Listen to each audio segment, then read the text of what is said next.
আজ পাকিস্তান যেভাবে তাদের অস্ত্রগুলো তাক করেছে, আমার মনে হয় ভারত ইনশাল্লাহ সামনে স্বাধীন হবে। এই জন্যে ভারতবাসী যারা আছেন আপনাদেরকে আহ্বান জানাচ্ছি, এই ছোট্ট জায়গা থেকে এই মাতাল লোকটাকে আপনারা থামান। এই নরেন্দ্র মোদী একটা মাতাল, এই গরুর মদ খাওয়া লোক। এই শয়তানরা যদি আপনারা না থামান না, শেষে দেখবেন মুসলিম বিশ্বের 57টা দেশ এক হয়ে গেলে মানচিত্র থেকে পৃথিবী থেকে হারিয়ে যাবে। আর সেইটাই এখন কিন্তু সামনে আসতেছে। আমরা চাই এই লোকটা যেন থামে এবং পৃথিবীর মানুষেরা যেন একটু শান্তিতে থাকে। যেহেতু মানুষের সম্মান নিয়ে সিনেমিনে খেলছেন, মুসলমানদের ওয়াকফ করার সম্পদগুলো এখন অবৈধ আইন বানিয়ে সেগুলো আপনারা নিজেদের দখলে নিয়ে নিচ্ছেন। ও জিনিস কি আপনাদের? ওগুলো আমাদের বাপ দাদা মুসলিমদের। এই কথা বলেন না কেন? আল্লাহর নবীর কথা কি শুনলাম, যে জিনিস আপনার না ওটা যদি দখল করে নিজের আয়ত্তে নিয়ে নেন, ওই দিন থেকে আপনি নবীর উম্মত না। যেহেতু ওরা উম্মত দাবি করে না, এগুলো ওদের জন্য না। কিন্তু আমাদের বাংলাদেশে এটা আমার মনে হয় মেলে। আগস্টের 5 তারিখের পরে আমরা অনেকের চরিত্র দেখতে পেলাম, যে জিনিস যার না জোর জবরদস্তি করে দখল করে নিজের আয়ত্তে নিয়ে নিয়েছে। এই জেলায় মনে হয় এখনো হয়নি। হ্যাঁ হয়েছে, আমিও জানি। আগস্টের 5 তারিখের পর থেকে অনেকে বিসমিল্লাহ ছাড়াই শুরু করেছে, যে বাবা শাহজালাল সব হালাল। না, এখানে একটা পয়েন্ট আছে হাদিসের টিকাতে, এটা বলা দরকার। কিছু মানুষ কিন্তু ভুল বুঝবে। যেই জিনিস আপনারই ছিল কিন্তু কেউ দখল করে নিয়েছিল, ওইটা যদি আপনি ফেরত পান বা নিজের আয়ত্তে নিয়ে নেন, তাহলে আপনি এই হাদিসের যে শাস্তি, এর আওতা মুক্ত থাকবেন। আমি কথা বোঝাতে পারিনি। যে জিনিস আপনার ছিল, দখল হয়ে গিয়েছিল অন্যের, এখন আপনি ওইটা আবার ফেরত পেয়েছেন, নিজের আয়ত্তে এখন আপনার আছে, তাহলে এই হাদিসের প্রথম শাস্তি কি? যে ফালাইসা মিন্না, আপনি নবীর উম্মত নেই। এই শাস্তি আপনার জন্য না। যেমন বাংলাদেশে ইসলামী ব্যাংক যাদের ছিল তারা ফেরত পেয়েছে। এখন যদি কেউ উল্টাপাল্টা ফতোয়া দেন যে না ওরা ছিনতাই করেছে, কেন ছিনতাই করতে যাবে ব্যাংক? এদের, এরা ফেরত পেয়েছে। কি কথা বলছে না কেন? ব্যাংকে আপনার বাবার, আর যারা এতদিন এই যে ছিনতাই করে নিয়েছিল তাদের বাবার, এদের বাবার। এরা মাথার ঘাম পায়ে ফেলে কষ্ট করে ব্যাংকটা বানিয়েছে। এতদিন আপনারা ছিনতাই করে নিয়েছিলেন, এরা এখন ফেরত পেয়েছে। তাহলে হারানো জিনিস ফেরত পাওয়া গেলে ওইটার জন্য আপনি এই হাদিসের শাস্তির বাইরে আপনি নবীর উম্মত থাকবেন না, না এটা না। কিন্তু যারা অন্যের জিনিস নিজের দখলে রেখেছেন, ওটা ফেরত দেন ভাই।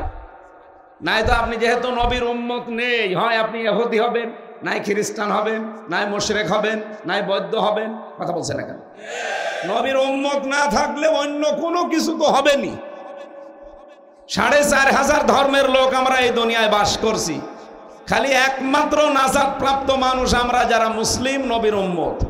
এর বাইরে যত জাতির লোক আছে, কোরআনের আয়াত, সবাই ক্ষতিগ্রস্ত। অহুয়া ফিল আখিরাতি মিনাল খাসিরিন। সুতরাং যারা আল্লাহর নবীর উম্মতের ভেতরে এখন নেই, অন্যের জিনিস চাঁদাবাজি করে, দখল করে, জোর জবরদস্তি করে নিজের আয়ত্তে রেখেছেন, যেহেতু নবীর উম্মত আপনি নেই, আপনি মরে গেলে আপনার জানাজা দেওয়া বেকার, আপনাকে কবরে দেওয়া বেকার। একটু কড়া হয়ে যাচ্ছে না? না না, কিসের কড়া? এখনো তো শুরু হয়নি। কোনো কড়া নেই, কেবল শুরু করছে ডোজ দেওয়া। আমি এখানে আসার পর এক ডাক্তার এসেছি, আমার বলছে এই ওষুধটা খাবেন, যদি এটাই কাজ না হয় ডোজ আমি বাড়িয়ে দিই। তাই আমি যে ডোজ দিচ্ছি মনে হয় ডোজে হবে না, আমি সামনে যাচ্ছি। কি ডোজ গ্রহণ করা যাবে না? এখানে নবীর উম্মত আপনি আছেন কিনা এখন বলেন। এই যে যারা এখানে লক্ষাধিক মানুষ বসে আছেন, আপনি নিজেই বলেন, আগস্টের 5 তারিখের পরে এপ্রিলের এই 27 তারিখ, এই 9 মাসের ভেতরে বহু মানুষ নবীর উম্মত থেকে বের হয়ে চলে গেছে। অথচ তারা নামাজ পড়ে, রোজা রাখে, এমনকি হজও করে এসেছে। নবীর উম্মত না থাকলে তার হজ হয়, তার নামাজ হয়, তার রোজা হয়েছে। এই জন্য হাতে পায়ে ধরে বলছি, ভাই যারা নিয়েছেন তারা এই কাল সকাল বেলায় তাদের বাড়িতে ফেরত দিয়ে আসবেন যে ভাই যেভাবে হোক নিয়ে নিয়েছিলাম, এটা আমার না, এই যে ফেরত দিয়ে গেল। যারা যারা রাজি আছেন এই কাজ করতে হাত তোলেন তো। এই কাঠটা মেরি খেয়েছেন, এদিকে আসেন। আহা রে, এটা তো ঠিক হয়নি, রেকর্ড হচ্ছে না। আপনি আন্দাজে হাত তুলতে গেলেন।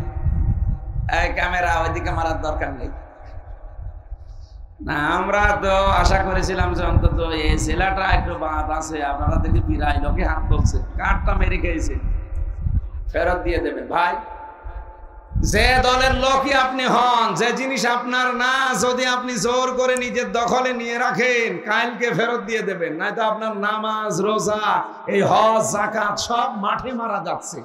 কারণ আপনি নবীর উম্মতি নেই। আপনি মরে গেলে যে আমি বিসমিল্লাহি ওয়া আলা মিল্লাতি রাসূলিল্লাহ বলবো, পুরা মিথ্যা।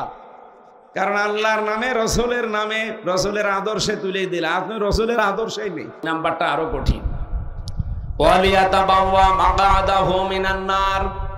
নবীজি বলেন সে যেন টিকিট কেটে জাহান্নামে নিজের একটা আসন বরাদ্দ করে নিল।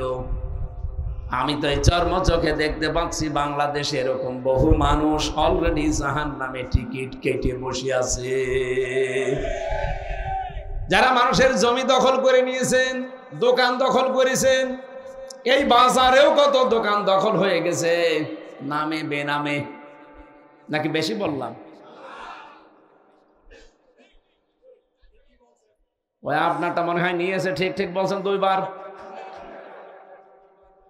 যাদেরটাই হয়েছে এরকম, আল্লাহর কসম আমরা ফেরত দিয়ে দেব। সে যদি জামাত ইসলামের লোক হয়, বিএনপির লোক হয়, চরমনাইর লোক হয়, যে দলই করেন না কেন, আপনি নবীর উম্মত আর নেই, আপনি আগে ফেরত দিয়ে দেন। হ্যাঁ, ওটা যদি আপনারই থাকে, এতদিন ওরা দখল করে নিয়েছিল, ওটা আপনি ফেরত পেয়েছেন, এটা অসুবিধা নেই। এরকম যদি কেউ করে থাকেন, বাবা শাহজালাল আপনার জন্য হালাল আছে। এ কথা বুঝতেছেন? আমি যে কথাটা বলতে চাই, হাদিসটা নিয়ে আসলাম। পৃথিবীর এই নিকৃষ্ট মানুষদের তালিকায় যাদের নাম, এই মানুষগুলো দেখেন মানবতার সবচাইতে বড় শত্রু এরা। এবং এই মানুষগুলোর জন্য এখন পৃথিবী অশান্ত হয়ে উঠতেছে। অলরেডি ইন্ডিয়াতে এই মোদি পৃথিবীর নিকৃষ্ট সন্ত্রাসী, জঙ্গি ও দাঙ্গা বাঁধিয়ে দিয়েছে। আমি গতকালকে দেখলাম দুইজন দাড়িওয়ালা মুসলমানকে মাটিতে ফেলে জবাই করছে, উগ্রপন্থী কিছু হিন্দুরা। এ পৃথিবীর যত অপকর্মের মূল হোতা হয় ইহুদিরা না এই উগ্রপন্থী হিন্দুরা। আপনি দেখেন যত অপকর্ম আছে, আমি এই যে আমার মোবাইলে প্রায় ৭০টা নোট করেছি, তামাম দুনিয়া মিলিয়ে। ওই সেই হিটলার থেকে শুরু হয়েছে, ওটা ছিল কি মুসলমান, কি ছিল খ্রিস্টান, এখান থেকে শুরু হয়ে আজকের এই দিন পর্যন্ত যা চলছে দুনিয়ায় যত অপকর্মে, এর মূলে হচ্ছে হয় ইহুদিরা না হিন্দু মুশরিক যারা, উগ্রপন্থী যারা, তারা সব হিন্দু না। এই জন্য অন্যান্য যারা হিন্দু ভাইরা আছেন, এই লোকটাকে আমার মনে হয় থামানো দরকার, নাই তো পৃথিবী বসবাসের অযোগ্য হয়ে যাবে সামনে। ও যা আরম্ভ করেছে, তাম পৃথিবী কিন্তু আবার যুদ্ধ লেগে গেল বলি। এই একটা মানুষের মন মতো চলতে গিয়ে আমরা দুনিয়াতে অশান্ত হয়ে যাব কোন কারণে? হয় ওকে মেরে ফেলেন, নাই থামান। এক কথা বলেন না কেন? কারণ এরকম অভিশপ্ত মানুষের দুনিয়ায় থাকার দরকার নেই। ভালোই তো চলছে পৃথিবী, মাঝে মাঝে এই শয়তান খালি অশান্ত করে দেয়। এখানে এই শয়তান আছে, আর ওদিকে ইসরায়েলে ওই শয়তান আছে। তাদের পেছনে শুধু কলকাঠি নাড়ে আর একটা জাতি আছে, আমি নাম নিচ্ছি পরে। আজকের তেলাওয়াতকৃত আয়াতে কিছু গুরুত্বপূর্ণ তথ্য আছে, বাস্তবের সাথে মিলিয়ে আমরা এই কথাগুলো শুনতে চাই, বলতে চাই ইনশাআল্লাহ। যেহেতু কোরআন সবার জন্য উন্মুক্ত, এটাকে শুধু মুসলমানদের বলেন বলেন। আল্লাহ রাব্বুল আলামিন বলেন হাযা বায়ানুল লিন্নাসি ওয়া হুদাও ওয়া মাউইযাতুল লিল মুত্তাকিন।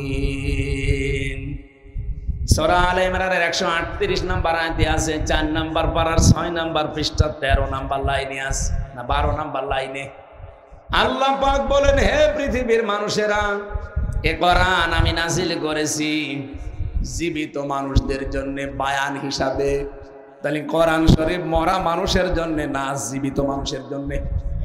কিন্তু দুঃখজনক হলেও সত্য, এই 15.5 বছরের দিকে তাকান, জীবিত মানুষদেরকে কোরআন শোনানো, কোরআন বোঝানো বড় কঠিন হয়ে দাঁড়িয়েছিল। জেল থেকে বের হওয়ার পরে আমার মাহফিল ছিল এই মঠবাড়িয়ায়, আমি চলেও এসেছিলাম, কিন্তু শয়তানরা আমারে ঢুকতে দেয়নি। আমি কি এসেছিলাম আমার বাবার কাহিনী শোনাতে, কোরআনের কথা শোনার জন্য, বোঝার জন্য এসেছিলাম জীবিত মানুষদের সামনে। সে কুষ্টিয়া থেকে আমি অলরেডি খুলনা পার হয়ে গেছি। হঠাৎ করে আমারে বলছে আপনিও পালান, আমরাও পালাচ্ছি। পুলিশ এসে আগেই ঘিরে ফেলেছে। পুলিশ যদিও আজকেও এসেছে, ওই যে পুলিশ, আজকে আর এখন আর হবে না, কারণ এখন আর আগস্টের 5 তারিখের আগে নেই।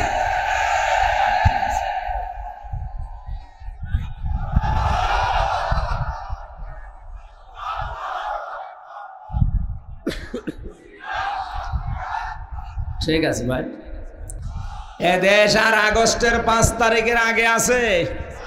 এখন এপ্রিলের 27 তারিখ ওপেন ঘোষণা দিচ্ছি, বাংলাদেশের 56,000 বর্গ মাইলের 1 ইঞ্চি জায়গায় কোরআনের ওপেন কথা বলতে যদি কেউ বাধা দেয়, সেদিন সাতক্ষীরা একজন বাধা দিয়েছে, আমার সামনে কোনো শয়তান পড়ে না।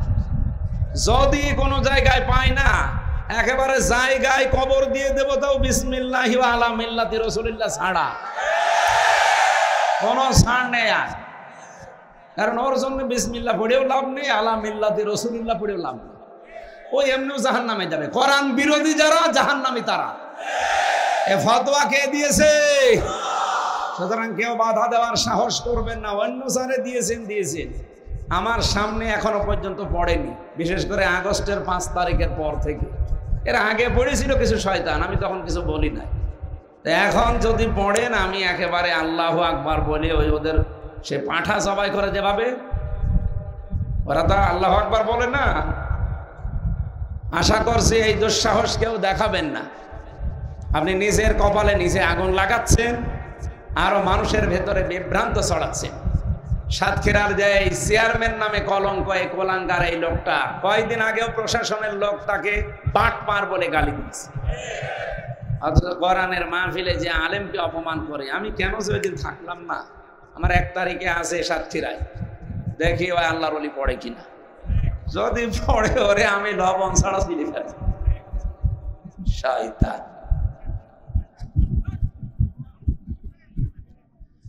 আমার ভাইরা, জীবিত মানুষদেরকে কোরআন শোনাতে বলেছেন কে? আরো জোরে বলেন। কেন? কোরআনে কারীম জানিয়েছে কেন জীবিত মানুষদেরকে শোনাবেন। ওয়াযাক্কির ফাইন্নাদ-যিকরা তানফাউল মুমিনিন। হে নবী, আপনি কোরআন দিয়ে আলোচনা করবেন, যারা মুমিন, যাদের ভেতরে ঈমান আছে, এই মানুষগুলোর উপকার হবে। আর যারা আল্লাহর ধমকের ভয় পায়, so admonish and or by the holy Quran him who fears my threat fadhakkir bil Qur'ani man yakhafu wa'id। যারা আল্লাহর ধমককে ভয় পায়, এই মানুষগুলো কোরআনের আলোচনা শুনলে মাস্ট বি তাদের উপকার হবে। কে বলছেন? যাক্কির ফাইন্নাদ-যিকরা তানফাউল মুমিনিন। তানফাউল মুজারে, বর্তমান, ভবিষ্যৎ, প্রেজেন্ট, ফিউচার। এখন আমরা যারা শুনছি আমাদের উপকার হচ্ছে। কি উপকার হচ্ছে? আল্লাহ বলেন, ইন্নামাল মুমিনুনা আল্লাযীনা ইযা যুকিরাল্লাহু ওয়াজিলাত কুলুবুহুম ওয়া ইযা তুলিয়াত আলাইহিম আয়াতুহু যাদাতুহুম ঈমানা ওয়া আলা রাব্বিহিম ইয়াতাওয়াক্কালুন। 1 নম্বরে যারা সত্যিকারের মুমিন, তাদের সামনে আল্লাহর আয়াতগুলো যখন আপনি উচ্চারণ করবেন, তাদের অন্তরাত্মা কেঁপে উঠবে, হয় আশায় নাই ভয়ে। 2 নম্বরে তাদের ঈমান যা ছিল, কোরআনের আলোচনায় তাদের ঈমান আল্লাহ আরো বাড়িয়ে দেবে। 3 নম্বরে তারা বাড়ি যাওয়ার আগে সিদ্ধান্ত নিয়ে যাবে, জীবনে যদি ভরসা করি কার উপরে, অবশ্যই যেন আমাদের ঈমান যা আছে বাড়বে। এটা আল্লাহর কথা। ঈমান যে আপনার বাড়ছে, তার প্রমাণ কি? নবীজি বলেন বাম স্তনের 2 আঙ্গুল নিচে একটা গোস্তের টুকরা আছে। কোরআনের আয়াত যদি মানুষ বুঝে বুঝে শোনে পড়ে তখন এটা কাঁপ ধরে, এর ভেতরে কাঁপাকাঁপি শুরু হয়। দ্বিতীয় নম্বরে আপনার শরীরের এই যে পশমগুলো খাড়া হয়ে যায়। এই যে আমার খাড়া হয়ে গেছে, আপনি দেখেন আপনার খাড়া হয়ে যাবে যদি কোরআনের আয়াত বোঝেন। 3 নম্বরে ওয়াইদা সামিউ মা উনজিলা ইলার রাসূলি তারা আয়ুনাহুম তাফিদু মিনাদ দামি মিম্মা আরাফু মিনাল হক। সূরা মায়েদা 7 নম্বর পারার 1ম নম্বর পৃষ্ঠার 1ম নম্বর লাইনের 83 নম্বর আয়াতে আছে। আল্লাহ বলেন যখন আমার আয়াতগুলো মানুষ শুনবে, নবী আপনি দেখবেন যারা বোঝে এর মর্মবাণী, এর অর্থ ব্যাখ্যা বিশ্লেষণ যারা বুঝেছে, যারা একনিষ্ঠভাবে মন দিয়ে যারা আমার কালামের কথাগুলো বোঝার চেষ্টায় আছে, ওই মানুষগুলোর চোখের দিকে তাকিয়ে দেখবেন মনের অজান্তেই তারা কাঁদতেছে। কখন তাদের চোখে পানি এসে গেছে ওরা নিজেও টের পাবে না। এই জন্য আপনি যদি মন থেকে শোনেন এই উপকারগুলো মাস্ট বি সামনে হবে। আর আমার কয়েকটা আরম্ভ হয়েই গেছে। পশম খাড়া হয়ে যাওয়া, বাম স্তনের 2 আঙ্গুল নিচে গোস্তের টুকরা কাঁপা কাঁপি করা, এটা অলরেডি আমাদের হচ্ছে। 3 নাম্বারটা চোখ দিয়ে পানিও আসবে। আমি দেখতে পাচ্ছি আপনি অনেকের দিকে তাকান, একনিষ্ঠভাবে তাকিয়ে আছে, কখন যে কেঁদে ফেলেছে ও নিজেও টের পাবে না। আল্লাহ রাব্বুল আলামিন কোরআনে কারীম দিয়েছেন জীবিত মানুষদের জন্য, অথচ যারা এই 15.5 বছর বাধা দিলেন, তাদের বাবা মা মরে গেলে আমার এটাই কে বলতো হুজুর কোরআন পড়ে দিন। কি আপনার বাবা মরে গেছে, এখন কোরআন পড়ে করবো কি? যতদিন জীবিত ছিল ততদিন যদি পড়তেন, পড়াতেন, বোঝাতেন, কাজ হইতো। কি কথা বলেন? এ থানার ভেতরে মনে হয় এক জায়গায় গত বছরে জেল থেকে বের হওয়ার পরে আমি আসতে যে কথাও বলেছিলাম, কয়েক কিলো মনে হয় আমার বাকি ছিল, 2-3 কিলো।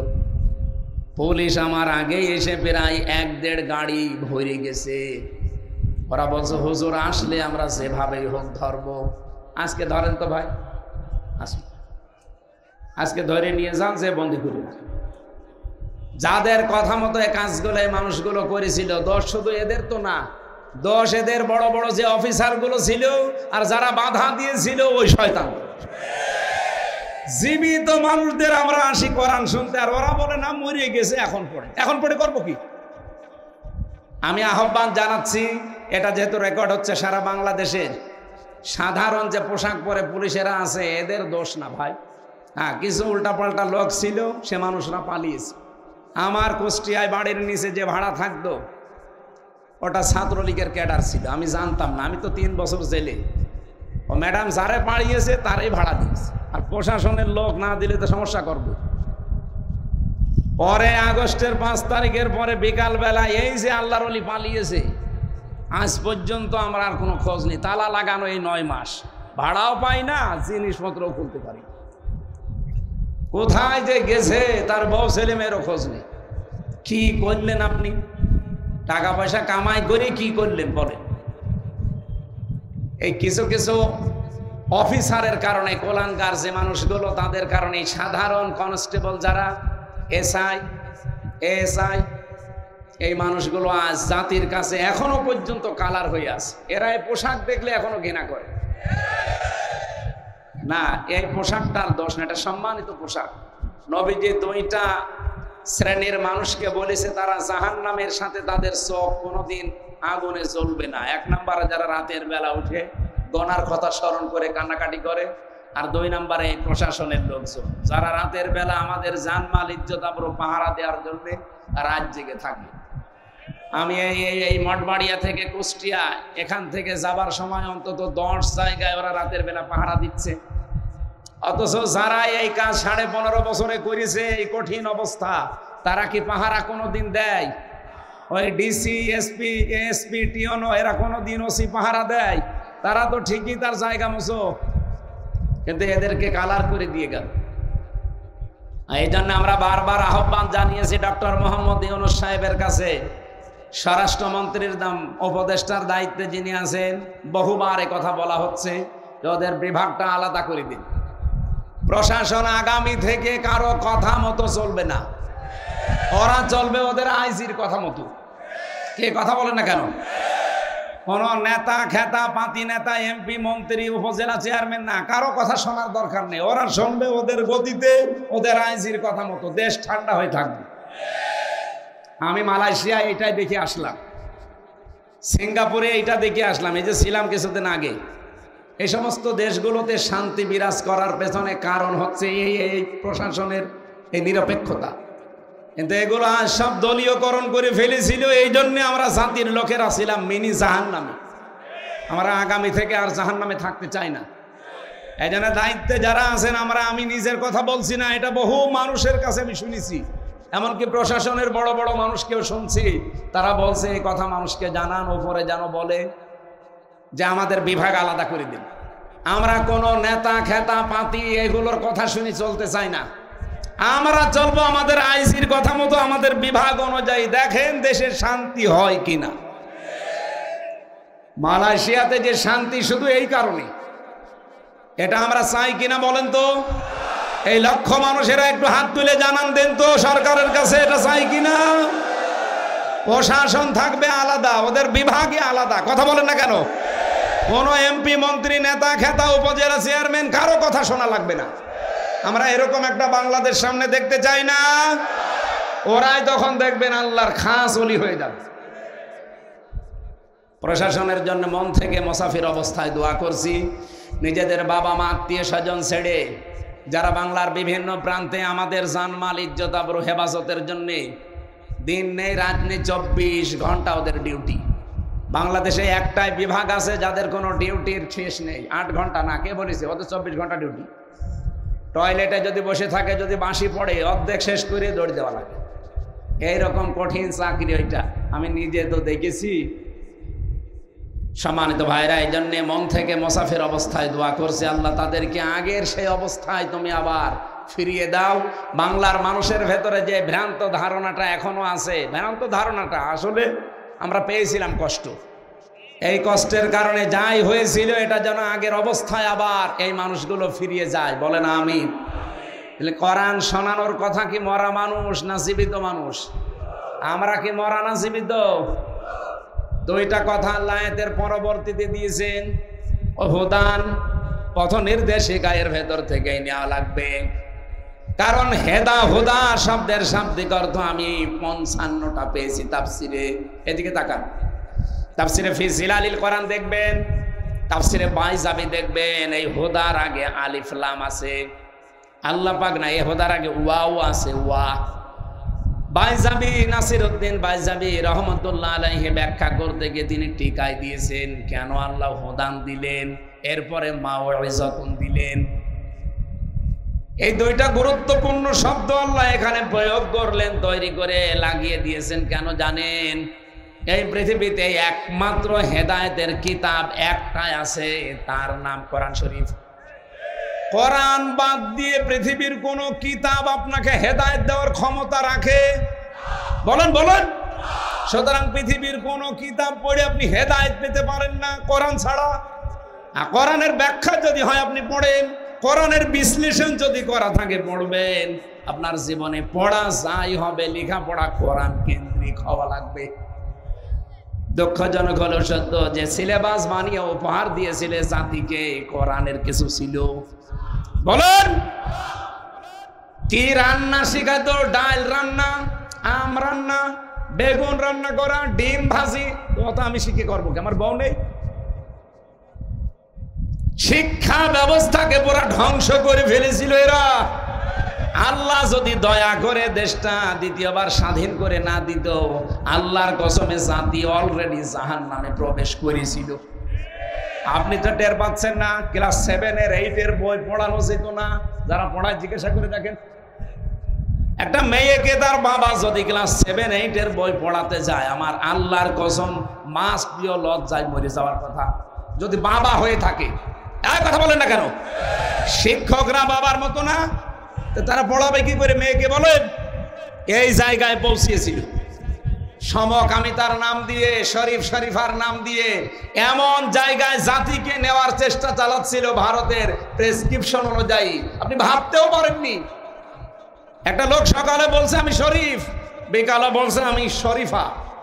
এই যে আজকেই ব্রাহ্মণবাড়িয়া এক জেলায় দেখছিলাম একটু আগে আসার সময়, যে 2 মেয়ে তারা বিয়ে করেছে। আরে ভাই, আপনারা নিজেরাই যদি বিয়ে করেন তা আমরা কি ঘাস কাটছি? আমাদের কোনো কাজ নেই, আমরা কি করব? আমাদের কোনো কাজ নেই। আর আমরা জানি বরিশাল বিভাগের মানুষেরা টাটকা জিনিস খায়, তো বিশেষ করে বরিশাল, ভোলা, পটুয়াখালী, বড়গোনা, পিরোজপুর এই সমস্ত জেলার মানুষ নদীর ধারে তো সব টাটকা জিনিস খায়। এদের বউ লাগে 3-4টি করে। তা আপনারা মেয়েরাই যদি বিয়ে করে ফেলেন তা আমরা করব কি? আমরা খুলনা বিভাগের মানুষেরা যাই হোক আছি, তা আপনারা তো আরো সমস্যায় পড়বেন বেশি। কথা বলছেন, মুরব্বী তো বুঝেছে। এ পর্যন্ত থাকলেও আমি একটা কথা বলতাম না, কিন্তু সকালে আপনি শরীফ, বিকালে বলবেন আমি শরীফা লাগছি। আপনি কি বললে শরীফা হয়ে যাবেন? আপনি শরীফা পর্যন্ত বলেও যদি ঠিক থাকতেন তাও তো কিছু বলতাম না, তো বিকালে এসেই তো বলবেন যে আমি যেহেতু শরীফা, হাইকোর্ট আমারে রায় দিয়েছে আমি শরীফা, আমি এখন মহিলা হোস্টেলে সিট চাই। মহিলা হোস্টেলে সিট দিলে আপনি ঠিক থাকবেন? ওখানে আমার মেয়ে আছে, আমার বোন আছে, আমার ফুফু আছে, আমার খালা আছে। কথা বলেন না কেন? আপনি ওখানে যেয়ে দেখা যাচ্ছে কয়দিন পরে আমার মেয়ে, আমার বোন, আমার ফুফু সব যারো সন্তান পেটে নিয়ে ঘুরছে। জাতিকে যারো সন্তান উপহার দেওয়ার জন্য এই শরীফ শরীফা চালাতে চেয়েছিল, আল্লাহ বাঁচিয়ে দিয়েছে। নাইতে আপনার মেয়ের অবস্থা, আপনার বোনের অবস্থা ঠিক এইটাই হইতো। কথা বলেন না কেন? ও যতই দাবি করুক আমি শরীফ থেকে শরীফা, মাল তো ঠিক আগেরটাই আছে।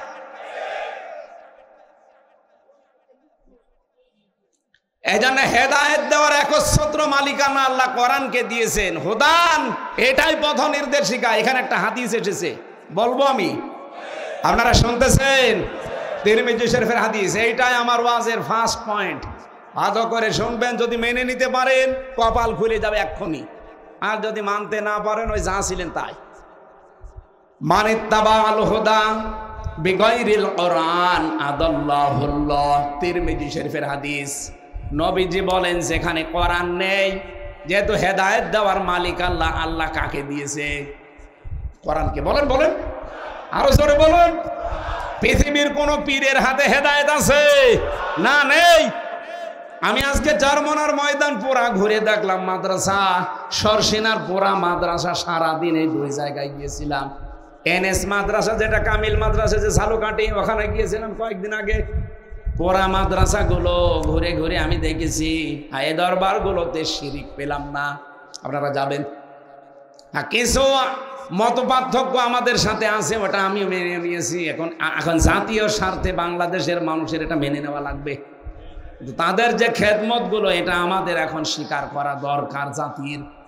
আপনাদের এই বরিশাল বিভাগে বিশেষ করে এলাকাগুলোতে কোরআনের প্রসার, মানুষকে আল্লাহর দিকে ডাকার জন্যে সৈয়দ ইসহাক রহমতুল্লাহ আলাইহি, এই যে মহেবুল্লাহ, শাহ মহেবুল্লাহ আহমেদ রহমতুল্লাহ আলাইহি, এই মানুষগুলোর যে কাজ কারবার, তারা যে মাদ্রাসাগুলো প্রতিষ্ঠা করে যে দিনের আলো ছড়িয়েছে, আমার মনে হয় এই মানুষগুলোর কীর্তিময় কাজগুলো জাতির সামনে অন্তত তুলে ধরা দরকার। আমি অনেকক্ষণ ছিলাম, এক এক জায়গায় প্রায় 2 ঘন্টা 2.5 ঘন্টা সময় কাটিয়েছি। বহু কিছু আজকে আমি এতদিন উল্টাপাল্টা ধারণা অনেকের প্রতি ছিল। মনে করতাম শুধু চট্টগ্রামের বায়তুল শরফের মরহুম মাওলানা আব্দুল জব্বার রহমতুল্লাহ আলাইহি, এইটা বাদ দিয়ে বাংলাদেশে আর মনে হয় সেরকম কিছু নেই। সব জায়গায় যা শুনতাম যে শিরিক বেদাত ভরপুর। আছে শিরিক বেদাতও আছে, যেমন 18 শিরিক বেদাত আছে মাইজ ভান্ডারি, শিরিক বেদাত আছে সুরেশ্বরী। আপনি যান প্রকাশ্য শিরিক পাবেন। দেওয়ানবাগি, রাজারবাগি, কুতুববাগি, এগুলো 100 ভাগের 99 ভাগ শিরিক চলে। এরা দেখবেন আল্লাহ বাদ দিয়ে অন্যের নামে জিকির করে। আমার তাহেরি ভাই, এ জিকির করছে কার নামে? ইয়া আলী বাবা, শাহ আলী বাবা, কেবলা বাবা, দয়াল বাবা, আগলা বাবা, পাগলা বাবা, ন্যাংটা বাবা দোয়া চলছে। আমি নিজে তার মুখে শুনেছি ইয়া আলী বাবা, শাহ আলী বাবা, ফতে বাবা। বলেন আল্লাহ বাদে কারো নামে জিকির জায়েজ আছে? হ্যাঁ, যদি চট্টগ্রামের বাইতুল শরফে, চরমনার ময়দানে, সরসিনার ময়দানে যদি আল্লাহ বাদে অন্য কারোর নামে জিকির হয়, আপনারা ওখানে যাবেন না। এই কথা বলেন না কেন? না, আল্লাহ বাদে অন্যের নামে জিকির করা হারাম। সূরা আরাফ 9 নম্বর পারা 13 নম্বর পৃষ্ঠা 4 নম্বর লাইনের 181 নম্বর আয়াতে আছে। না, 180 নম্বর আয়াত।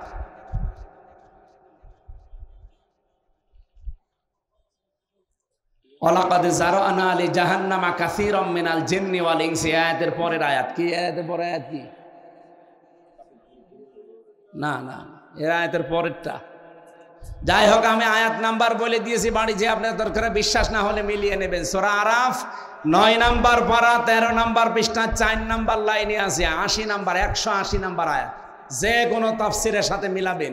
আল্লাহ বাদে অন্যের নাতে কেউ যদি মিলিয়েও ডাকে, আযারুল্লাযীনা ইলহাদুনা ফি আসমাই, কেউ যদি আল্লাহর নামকে এলহাদ করে, এলহাদ মানে পাল্টিয়ে ফেলা, এই যে আল্লাহর নাম ওরা পাল্টিয়ে ইয়া আলী বাবা, শাহ আলী বাবা, কেল্লা বাবা, ফতে বাবা, আল্লাহর নাম আছে একটাও?